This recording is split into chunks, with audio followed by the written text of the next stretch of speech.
तर कॅबिनेटच्या बैठकीनंतर उपमुख्यमंत्री शिंदेंची ही प्रतिक्रिया आपण बघितलेली आहे। दरम्यान राज्य मंत्रिमंडळ बैठकीमध्ये आणि त्यानंतर झालेल्या शिवसेना मंत्र्यांच्या बैठकीत निधी वाटपावर मान अपमान नाट्य पाहायला मिळाल्याची माहिती आहे। आज झालेल्या राज्य मंत्रिमंडळ बैठकीमध्ये आणि शिवसेना मंत्र्यांच्या बैठकीत शिवसेना मंत्र्यांनी अर्थमंत्री अजित पवार यांच्या निधी वाटपावर असंतोष व्यक्त केल्याचं कळत आहे। तर अर्थमंत्री अजित पवार यांनी निधी वाटपामध्ये शिवसेना मंत्र्यांना सापत्न वागणूक देत असल्याची तक्रार केल्याची माहिती आहे। देवेंद्र फडणवीस आणि एकनाथ शिंदे यांच्याकडे तक्रार केल्याचं कळत आहे। शिवसेना मंत्र्यांचा संताप पाहता उपमुख्यमंत्री एकनाथ शिंदेंनी बैठकीतच अर्थमंत्री अजित पवार यांच्या खात्यावर बारीक लक्ष ठेवण्याचे आदेश शिवसेना मंत्र्यांना दिल्याची माहिती सुद्धा समोर येते। त्यामुळे आता पुढे नेमकं काय होणार ते बघावं लागेल।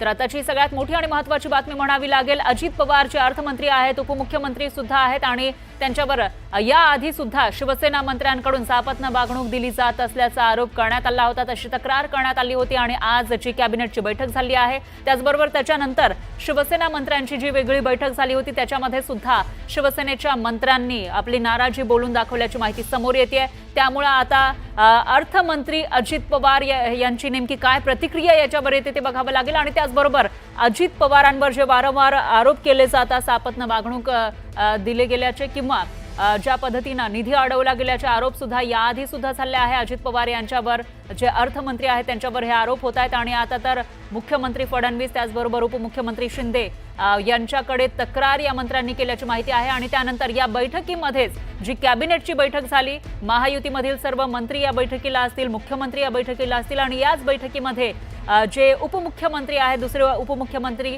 शिंदे यांनी अजित पवारांच्या अर्थ खात्यावर बारीक लक्ष ठेवण्याचे आदेश आपल्या शिवसेनेच्या मंत्र्यांना दिल्याची माहिती आहे।